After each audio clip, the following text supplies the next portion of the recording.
Once upon a time, not so long ago, there was a little girl, and her name was Emily.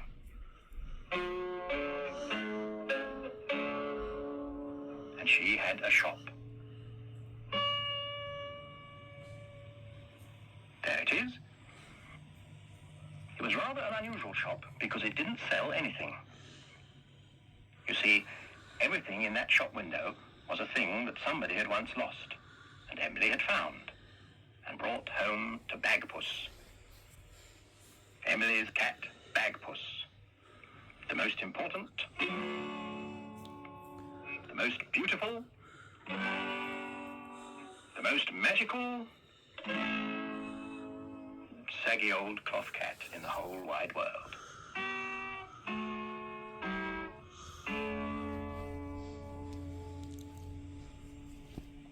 Well now, one day Emily found a thing. And she brought it back to the shop and put it down in front of Bagpuss, who was in the shop window, fast asleep as usual. But then Emily said some magic words. Bagpuss, dear Bagpuss, old fat furry catpuss, wake up and look at this thing that I bring. Wake up, be bright, be golden and light. Bagpuss, oh hear what I sing.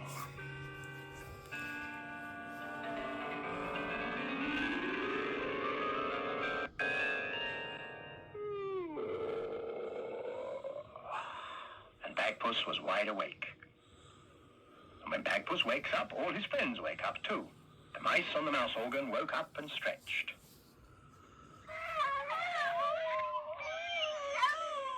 Madeleine, the rag doll. Gabriel, the toad. And last of all, Professor Yaffle, who was a very distinguished old woodpecker. He climbed down off his bookend and went to see what it was that Emily had brought.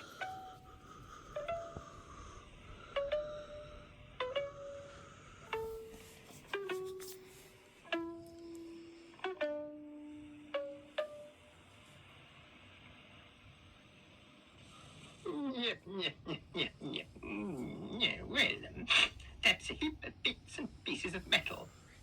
Painted or enamelled by the look of them. I haven't the slightest idea what they are. Bagpuss, what do you think they are?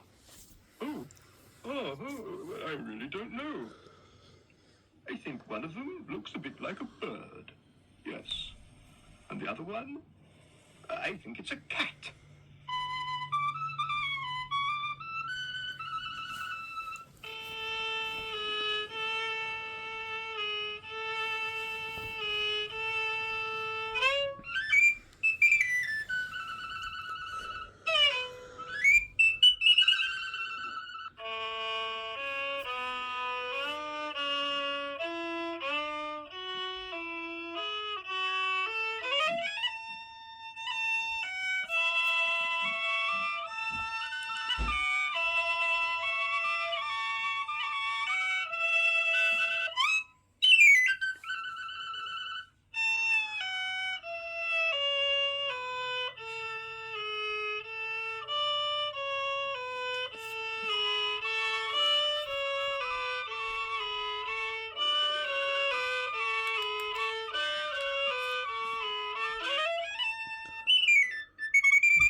All that is all very well, but it doesn't tell us anything more about what these things are. I think they are all that is left of the crown and jewels of a frog princess. A frog princess? Ridiculous, there's no such thing. There are in fairy stories. Yes, fairy story. Yes, tell us a princess fairy story. Yes, please. Tell us, please. All right. I'll tell you a story. In fact, I will sing you a story if Gabriel will please play for me and Bagpuss will please think for me. All right. What shall I think of? Think of a beautiful water princess wearing a tiny silver crown. Oh, yes. Yes, all right. With pleasure. There, a water princess. Thank you.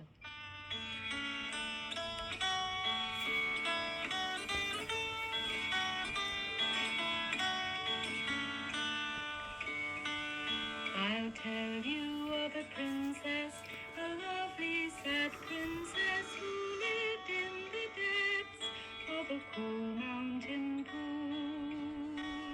Her crown it shone bright as the frost in the moonlight.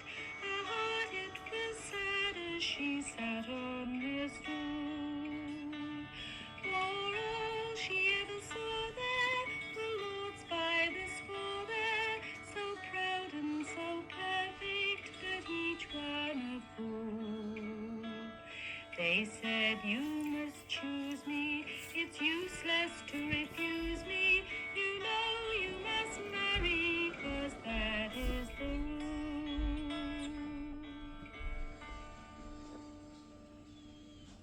There, you see. That was the rule. A water princess had to marry somebody. But the trouble was, she didn't like any of those proud, stupid water lords. She just couldn't bring herself to choose one of them. But suddenly, she had an idea. Then the princess replied that at last she decided. She smiled very sweetly and gave a deep sigh. Then she cried, I will marry the one who will carry my small silver crown to me back from the sky. Then upward she sped, took the crown from her pretty head, and threw it as high as she could in the sky. Eh? What? That's not the end of the story. What happened next? You can't just stop in the middle of the story like that. What did the water lords do next? Oh, they're still looking for the crown, I expect. You can see them sometimes. Oh, the water lords took magic and they flew up in the skies. Their cloaks were turned to wings and they grew enormous eyes. Here they fluttered, here they scattered, here they hovered, hot and bothered, and you and I would call them dragonflies. If you sit beside a pool and a summer evening's cool, see their shining bodies gleam as they flit above the stream. They would cause you no surprise. We would call them dragonflies. Yes, you and I would call them dragonflies.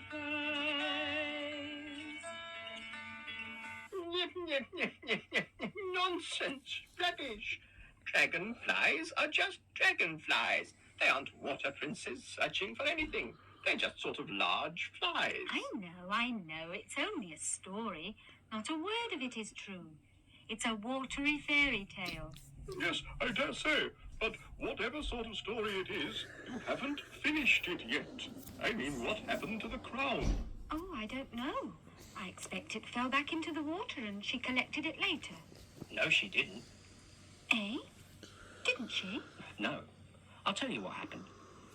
That was a watery fairy tale, so this is a frog fairy tale. Now then, I'll tell you. Bagpuss, Huh? on that pond there was a lily pad. And on that lily pad there was a frog. A frog, you know, a bit like me, only greener. A frog on a lily pad? Oh, all right if you insist. That's right. Well, this frog, he looked up and he saw the crown flying past. He thought it was a fly, so he shoots out his long tongue and catches it. Glop. Just like that. Luckily, he didn't swallow it. He didn't fancy the taste of it, and he spat it out. Now he saw what it was, and being a frog and sensible, he dived into the water with it. He knew the princess would be pleased to have her crown back and would give him a reward. So he took the crown back to the princess and gave it to her. But for some reason, she didn't seem all that pleased to get it. She looked sad and she said, So you have brought me back my crown? And the frog said, yes, I have. I thought you'd like it back. The princess looked even sadder. And now I suppose you'll claim your reward. Oh, well, I wouldn't put it quite like that, said the frog, but, yes, well, you know, a trifle for me trouble would be welcome. The princess heaved a heavy sigh. Ah, me, it is my fault for being so proud.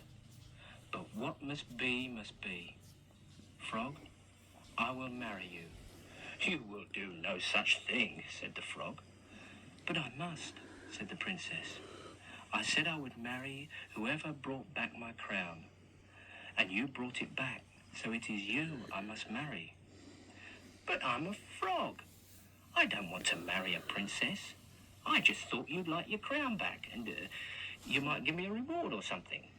I fancied one of your crystallized starberries, or a glacé lugworm. I'm sorry, said the princess. I must keep my promise.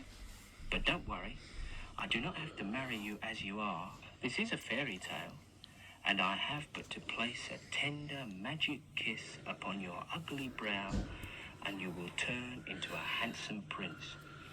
Oh, no, you don't, said the frog, keeping well out of reach. I'm Frog, and I want to stay Frog. I'm not turning into any handsome prince, thank you very much. The princess sighed again. Oh, Frog, how sensible you are. You've no idea how boring it is being a beautiful princess surrounded by all those proud, stupid lords. I often wish I could be something ordinary, like a frog. Well, why didn't you say so in the first place, said the frog. He hopped forward and placed a tender magic kiss upon the princess's brow.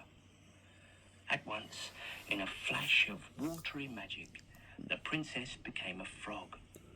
A green, knobbly, squishy frog just like him. They were married and lived happily ever after. There, that's how all the best fairy tales end.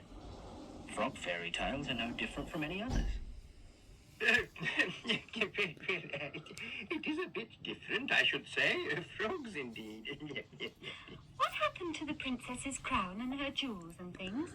Well, you know what happened. They turned into the crown and jewels of a frog princess. Only, of course, she wasn't a princess anymore, so she just swam away and left them. There they are. Of course. Jewels for a frog princess. Of course, jewels for a frog princess.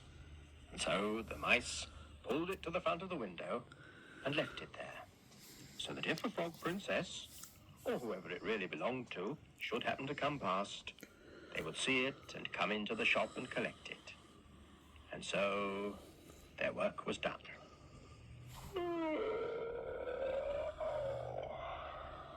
Bagpuss gave a big yawn and settled down to sleep.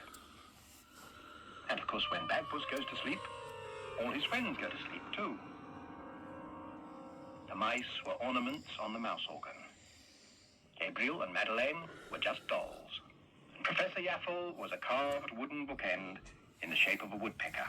Even Bagpuss himself, once he was asleep, was just an old, saggy cloth cat. Baggy and a bit loose at the seams. But Emily loved him.